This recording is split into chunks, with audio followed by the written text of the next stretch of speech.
اور اگر اللہ لوگوں کی برائی میں جلدی کرتا جس طرح وہ طلب خیر میں جلدی کرتے ہیں تو ان کی عمر کی میعاد پوری ہو چکی ہوتی.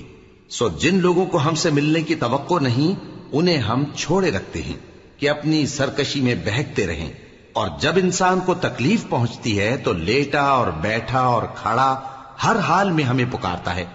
پھر جب ہم اس تکلیف کو اس سے دور کر دیتے ہیں تو بے لحاظ ہو جاتا اور اس طرح گزر جاتا ہے کہ گویا کسی تکلیف کے پہنچنے پر ہمیں کبھی پکارا ہی نہ تھا. اسی طرح حد سے نکل جانے والوں کو ان کے اعمال آراستہ کر کے دکھائے گئے ہیں. اور تم سے پہلے ہم کئی امتوں کو جب انہوں نے ظلم کیا ہلاک کر چکی ہیں، اور ان کے پاس پیغمبر کھلی نشانیاں لے کر آئے مگر وہ ایسے نہ تھے کہ ایمان لاتے. ہم گنہگاروں کو اسی طرح بدلہ دیا کرتے ہیں. پھر ہم نے ان کے بعد تم لوگوں کو ملک میں خلیفہ بنایا تاکہ دیکھیں کہ تم کیسے کام کرتے ہو.